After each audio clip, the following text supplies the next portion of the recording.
मंदोदरी ने रावण के लिए अमृत चुराया था? मंदोदरी ये तो जानती थी कि उसका त्रिलोक विजेता पति रावण अजेय तो है, लेकिन अमर नहीं है।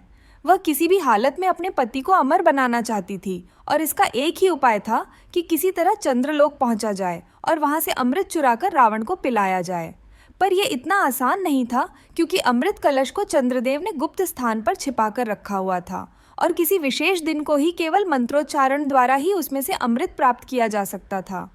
एक बार शरद पूर्णिमा के दिन उसे चंद्रलोक से निमंत्रण मिला, तो उसने निश्चय किया कि वह किसी तरह अमृत कलश को चुराकर लंका ले आएगी। जब वह शरद पूर्णिमा की रात को वहां पहुंची तो उसका भव्य स्वागत किया गया। मंदोदरी ने देखा कि अमृत कलश सामने रखा हुआ है और सभी देवगण नृत्य और गान में व्यस्त हैं, तो उसने धीरे से अमृत कलश को बदल दिया और असली अमृत कलश लेकर भागने लगी।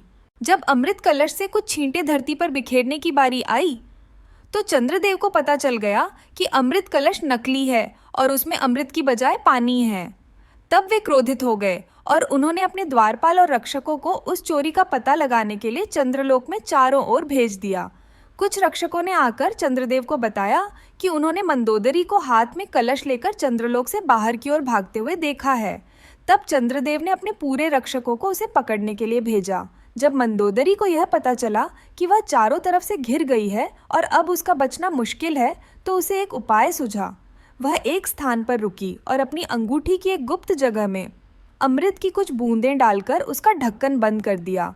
जब मंदोदरी ने देखा कि चंद्रदेव उसे पकड़ने के लिए आ रहे हैं, तो उसने माता की शक्तियों का स्मरण किया और वहां से बचकर लंका भागने में सफल हो गई। लंका पहुंचने के बाद मंदोदरी ने रावण को अशोक वाटिका में बुलाया और उसे वारुणी नामक मदिरा पिला दी, जिसमें मूर्छित करने वाली औषधियां थीं।